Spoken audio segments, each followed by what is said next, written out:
Welcome back to the channel, guys. Today I want to talk about why the cost of living crisis is turning into a permanent feature, why the cost of living crisis is essentially a lie. So since COVID, most countries have seen high levels of inflation. They did in the immediate aftermath of COVID. That has since stabilized, but in almost all cases globally is still rising, right? And an inflation rate of anything over zero does mean that prices are increasing.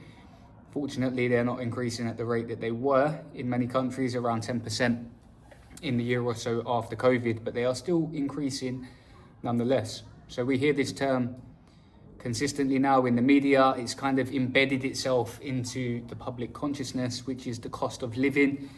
In the UK, we've seen this described as the cost of living crisis.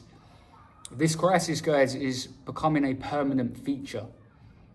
The only way that the cost of living goes down is if real wages rise in relation to inflation, or if we have deflation where prices start to come down.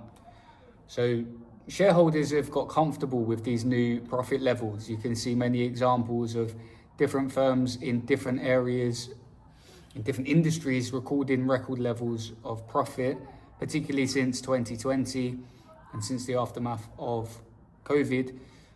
These shareholders are getting used to these profit levels. It's becoming a permanent feature of our economy, and it's exposing the deeper systematic issues with the economy that we have, which is structured in a way to reward financial assets and to financialize every aspect of our life.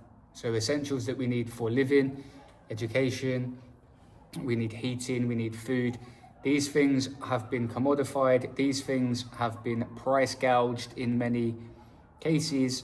And these levels, these prices that we are paying, they're the new normal. The cost of living crisis, it was kind of billed, it's even framed as if, it's just a crisis, it's going to go away, it's some sort of temporary event.